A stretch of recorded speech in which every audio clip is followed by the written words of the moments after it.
સુરત શહેરમાં કાયદો અને વ્યવસ્થાને પડકાર ફેંકનારા તત્વો સામે પોલીસે લાલાંક કરી છે। 5 મહિના પહેલા એસઓજી દ્વારા ડ્રગ્સના કેસમાં ઝડપાયેલો માફિયા શિવા ઝાલા વચગાળાના જામીન પર જેલમાંથી બહાર આવ્યો હતો।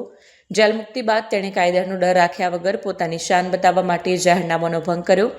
સફેદ લક્ઝરી ગાડી અને ગેંગસ્ટર ગીતોના બેકગ્રાઉન્ડ મ્યુઝિક સાથે તેણે સોશિયલ મીડિયા પર વિડીયો અપલોડ કરી પોલીસને ખુલ્લી ચેલેન્જ આપી, જેના પગલે સલાબતપુરા પોલીસ એક્શન મોડમાં આવી ગઈ। પોલીસના કડક વલણને જોતા ગણતરીના કલાકોમાં જ ડ્રગ્સ માફિયા શિવા ઝાલાની શાન ઠેકાણે આવી ગઈ। જે શિવા ઝાલા સોશિયલ મીડિયા પર પોતાની ગેંગનો પ્રભાવ પાડી રહ્યો હતો, તે જ શિવા ઝાલાએ હવે કાન પકડીને જાહેર જનતાને પોલીસની માફી માંગવી પડી છે। તેણે કબૂલાત કરી હતી કે જેલમાંથી વચગાળાના જામીન પર આવ્યા બાદ તેના સમર્થકો દ્વારા ફટાકડા ફોડીને ઉજવણી કરવામાં આવી હતી, તે કાયદાનું ઉલ્લંઘન હતું। પોલીસે સચોટ રીતે અંત આણ્યો છે। શિવા ઝાલાએ એક વિડીયો સંદેશ મારફતે જણાવ્યું હતું કે હું શિવરાજસિંહ ભૂપેન્દ્રસિંહ ઝાલા 2 તારીખે વચગાળાના જામીન પર આવ્યો હતો। મેં અને મારા સમર્થકોએ જાહેરનામાનો ભંગ કરીને ફટાકડા ફોડ્યા હતા, જે બદલ હું દિલથી માફી માંગુ છું।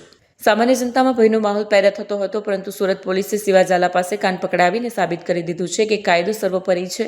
એસઓજીની રેડમાં ઝડપાયેલા ગુનેગારની શાન ઠેકાણે લાવીને પોલીસે સ્પષ્ટ સંદેશ આપ્યો છે કે સુરતની શાંતિ ડહોળનારના અને પોલીસને ચેલેન્જ આપનારા કોઈ પણ ગુનેગારને બક્ષવામાં નહીં આવે।